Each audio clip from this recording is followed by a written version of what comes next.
Welcome to the KickNPost YouTube channel. We're in for a huge weekend of football, but with a huge weekend of football comes some lines for us to put our money down on. Overs, no unders. You know how we do at KickNPost. And pretty exciting games for me to try to analyze and give you all the picks to win us some money. But without further ado, let's get into how the last video turned out. Yes, we're still hot. Yes, we're still making money. But it was a close one. All right, let's get to it.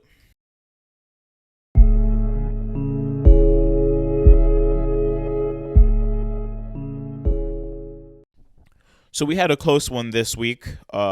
Christian Kirk caught a quick six-yard out with about a minute left in a block game for us to pull out our confidence parlay that we hit right here on the left.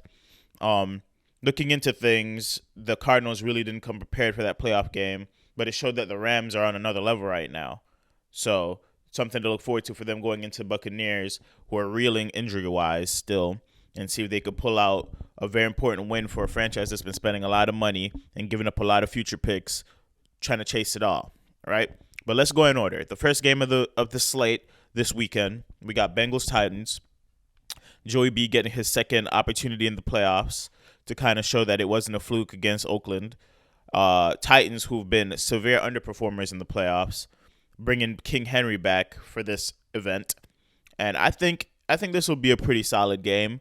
I do expect the Bengals to air it out. I do expect the Titans to try to pound the ball with Henry, maybe a little three-man roster of Henry, Foreman, Hilliard, just trying to keep the clock rolling. But I do feel Jamar Chase will still get his yardage. Yes. What I've realized is no matter what the situation is, when things break down, Joey B's eyes goes towards wherever Chase is on the field. They have a kind of telepathic connection from their days playing at LSU. That's why he rallied so hard for the Bengals to draft him early in this year's draft, and it's paying dividends for them. They have Jamar Chase line at 80.5. I feel like that's a pretty solid line, pretty even, but we're going to hit the overs because, here we don't do any unders. But, yeah, we'll hit the over on Jamar Chase's line, and in the same game, we're going to hit the over on on A.J. Brown's receiving yards as well. They have his line set at 75.5 yards.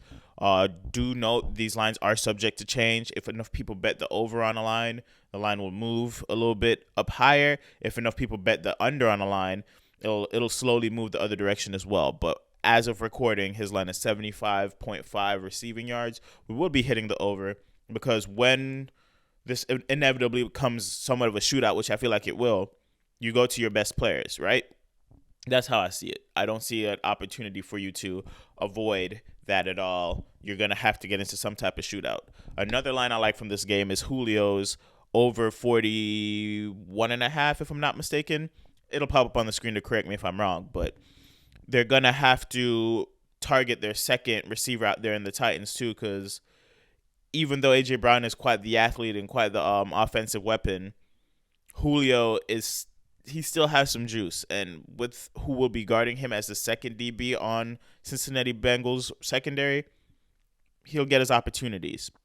I think they have his receptions line at 3.5. I also like that number. If it's 4.5, it's a little bit sketchy, but I think they have it at 3.5. I would hit that over if the reception lines for Julio is 3.5 as well. I feel like he'll get opportunities there also. There'll be no Derrick Henry lines most likely, seeing as he's coming back from injury. So they're going to avoid giving you a line too low or a line too high to bet off of, because then you just go right underneath.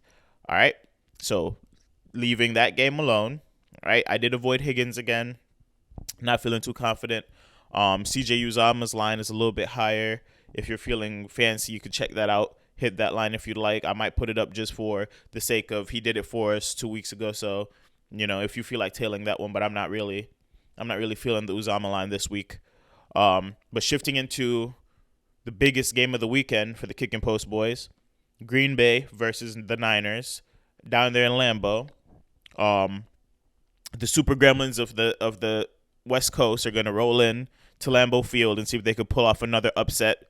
In my opinion, I think the run ends here. In Otto's opinion, it's bang, bang, Niner gang. They're riding it off into the sunset, into the NFC Championship game. The bonus line of the weekend, I won't be able to use it in any of my bets because I used the bonus line last weekend. But the bonus line is Debo over 1 receiving yard. We'll throw it up on the screen. It's a special line that's pretty much a gimme Underdog gives you a gimme so that you could pair that with one of your favorite picks for a ×3 if you'd like. Just trying to get some customer to roll into the app, right? Underdog knows what they're doing. Even though I'm giving you guys winners lately, the value of a customer to them usually means this customer is not going to hit as often as we're hitting right now, right? This is not financial advice. I do not know everything about betting, but Underdog knows a lot, and their system is to bring people in to bet because over time you're going to keep betting and you're eventually going to start losing, right? But you know what we say, don't do more than you could afford. Just enjoy it. Just have a little fun through the playoffs, a little run to the playoffs. And if you keep betting with us, this is not financial advice, but you probably make a lot of money. Not financial advice. Anyway, lines I like in this one. Alan Lazard, over 38.5 receiving yards. That's a definite hit in my opinion. I think he's gone over that line 3 of the last 4 weeks easily. That's with Devonta Adams on the field. MVS has been reeling as the option they were trying to go for the second option out there at receiver. I feel like Alan Lazard will get his. I still like Devonta Adams, even though his line is 93.5. Hit that over. They have his receptions at 8 receptions. I'd like to say that's a bit high, but I've seen him do that almost in one half. Me personally, I might have a little reception parlay running with his, Jamar Chase's, and AJ Brown's just for the fun of it. A little like $2 one or $5 one, depending how much of the bankroll we decide to spend this weekend.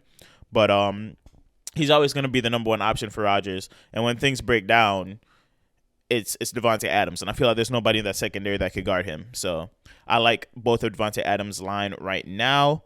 On the Green Bay side, I also like Aaron Jones, 76.5 combined yards, receiving and rushing. He's a talented enough player to get that just on the rushing side. I feel like he will get himself involved a little bit in the receiving game, and that's a pretty nice line to hit for a guy like Aaron Jones, who's very talented. The line came down quite a bit from what it probably would have been in the past because A.J. Dillon has been coming on, but when you're in the big spot, I feel like they're going to use their best weapons. This is probably Green Bay's last hurrah with a guy like Aaron Rodgers and Devonta Adams probably.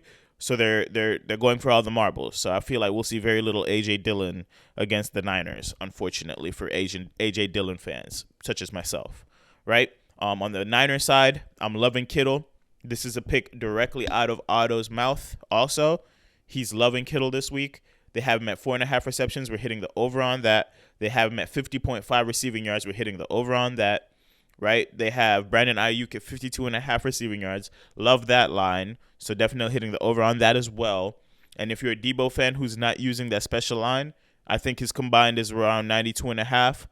That's pretty solid. Debo will probably average around 30 on the ground. And then if they have to get into a throwing match with a guy like Aaron Rodgers, he will get his as well. So keep an eye out for those lines. We're going to shift into Sunday. If there's any picks I make outside of this video, I'll probably do a couple short form videos on it, either on YouTube Shorts or TikTok. Follow us on all social media platforms at KickNPost. Pretty simple. But on Sunday, Rams Bucs. Like I said last week, OBJ's line is criminally low. Hit the over on OBJ's line. Pretty sure it's 44.5. We're going to hit that over for sure. Not a big fan of Cooper Kupp's over. Every team's locking into him on the playoffs, right? But they have to let somebody have single coverage or get off, and it seems to be OBJ. And that secondary out there in the Buccaneers land is abysmal, right? They have a defensive line that is pretty solid, but the Rams' offensive line is no joke. These games are probably going to be decided in the trenches, all 4 of them, right? Especially the Green Bay Niners game, this game, and and the Buffalo Bills Chiefs game. Those games are going to be decided in the trenches. Whichever line hits, they're gonna pretty much control the game, right? And I believe the Rams line will control this game. But on the flip side, I believe the Rams O-line will be able to navigate through the Bucs D-line, right? So we're hitting OBJ's over. Van Jefferson's 37.5 line, I did say he'd get more involved. He did not. But what he did was a very similar thing to what he did the last time I liked his line. 1 catch, really deep, right? So this one was 1 for 41 that was able to get his over. I don't know how much deep shots will be taken against the Bucs, but I do believe I'm gonna ride with my gut again. I do believe he gets at least 2 receptions. And if it's the type of receptions he's used to getting, he will hit that over of 37.5. So I'm liking that line quite a bit. Okay? All right. Staying away from Cam Akers' lines, staying away from rushing lines, because if it's one thing the Buccaneers do well is stuffing the run.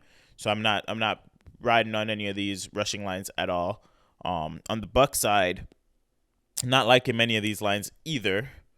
Mike Evans against Jalen Ramsey, it's kind of a no thank you for me. That's if he stays on Mike Evans the whole day. They might put him on Gronk a bit as well. Again, I don't know how I feel about that. The bullies up front, Von Miller, Aaron Donald, I feel like they're going to eat through that offensive line of Tampa. Tristan Wirfs probably not 100% healthy. It's going to be a rough day for Brady out there.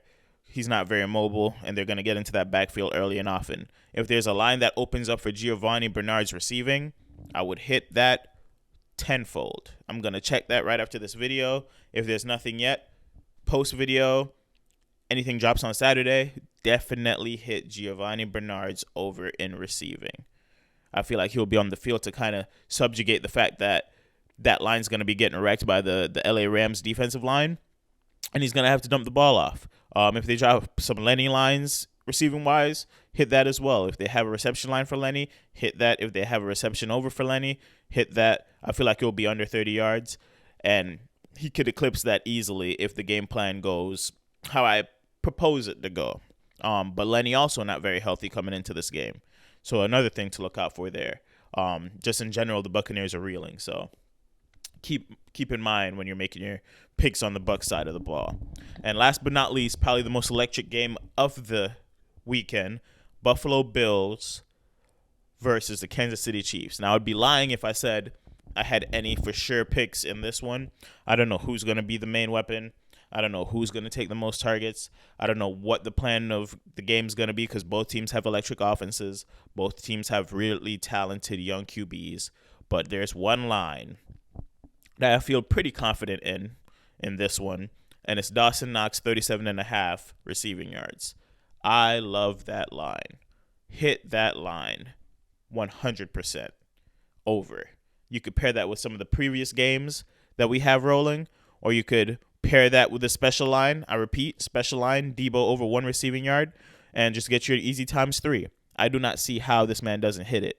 What I'll probably do is pair this with the Van Jefferson line or the Alan Lazard line, and then pair it also with like Julio if I'm feeling really saucy, right? So this has been my favorite picks, Underdog Divisional Playoff Round. If you'd like to tail any of these picks, remember this is not financial advice. I am not a time traveler, so these are not automatic hits, but I feel pretty confident about them. So if you do want to ride with us on these picks, hit the link in the description, underdog.com/ADC from JA. And when you make a deposit, if it's your first deposit, you'll get a bonus. And you'll help the channel out so we could keep making videos like this. Outside of pick'ems, when the playoffs are over and the Super Bowl is over, we'll probably hop into some basketball picks, nightly basketball picks. Me and Otto probably combine on that one a little bit. Or we're going to start our best ball drafts going into 2022. NFL best ball. You pick your roster, you set it for, well, you don't even set it. You pick your roster, and it plays the best players the whole year. And they're starting drafts right now. Pre-rookie draft, pre-free agency signings. So there's a lot of opportunities to build a team that you probably wouldn't have the opportunity to build at the actual beginning of fantasy season. So stay tuned for those best ball mock drafts that we will be dropping soon on the channel with Underdog. All right? Underdog Fantasy. Link in the description. Thank you guys for watching, and hopefully this bankroll will be 10x going into the championship weekend of the NFL playoffs. Thank y'all very much.